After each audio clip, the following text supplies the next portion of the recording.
Okay, yeah, so thank you, Nadine and the museum and everybody who's here. Oh, it's just running. Maybe that's okay. Yeah, so I've been here myself as a younger photographer and artist, maybe in, I don't know, do you know, 2008 or something? One of the first rounds of platform.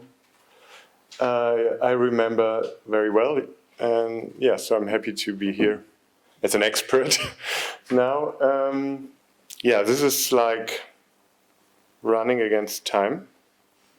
Anyway, yeah, so I will not talk about the work from Kiev that's on show here because we all have enough time to look at it in the next days. Actually, some of you will, I think, will use the room, you know, to present your own works. I was a student in Newport, Wales, documentary photography, even longer ago, in 1998 to 2001. And I keep going back to these pictures. And yeah, there as a student, I started working with young people. Because in this kind of early projects, this one's called Car Park, that one's called Curfew. I noticed something that we're very familiar with now, that the kind of the real life, you know, the life of young people, the way they act, live, and so on, relates very much to media images. At the time, it wasn't really the internet. It was more still like TV and cinema, music videos, and so on, maybe MTV.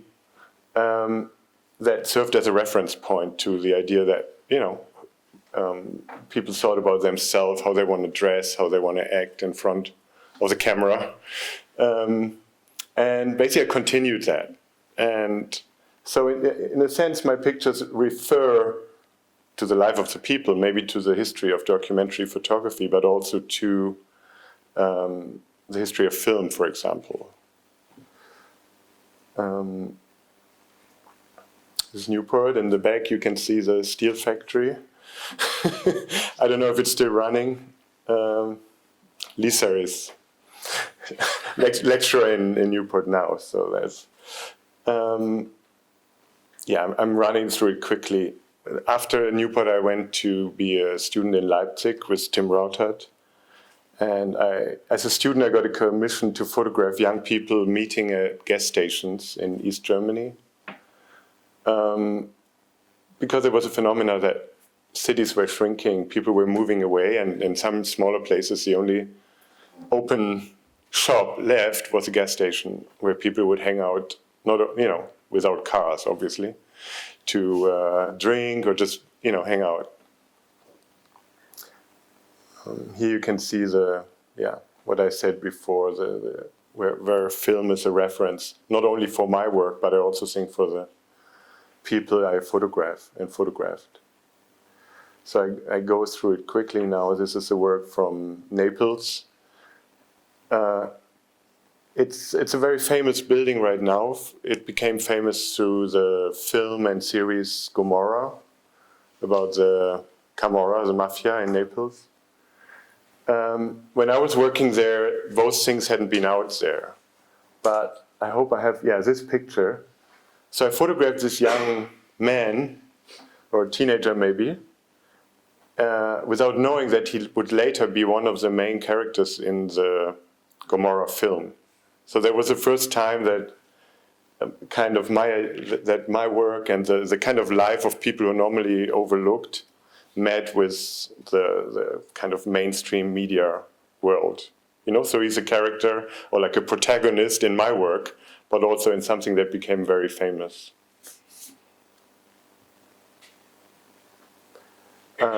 In 2015, I was invited to participate in the Venice Biennial in the German Pavilion, curated by Florian Ebner, who's now at Centre Pompidou, a curator.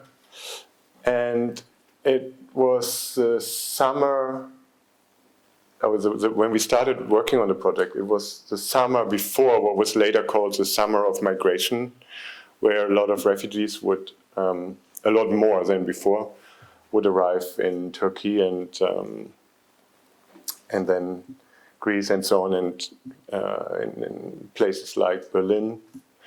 And so but it was, the year before, or the years before, where refugee activists had started a really strong movement in Germany to fight for better living conditions, to be able to work, to study, and so on. And I work with these people, and the project was actually to look into their stories, but to bring their stories back to a number of countries where their journey had originated from, like in some cases years ago or even decades ago. So it was a collaboration with around 10 newspapers and magazines in 5 African countries, like Uganda, Ghana, Nigeria, Sudan, and Cameroon. And also the articles were written by writers from the continent or by the activists themselves. This is an example from a newspaper in Sudan.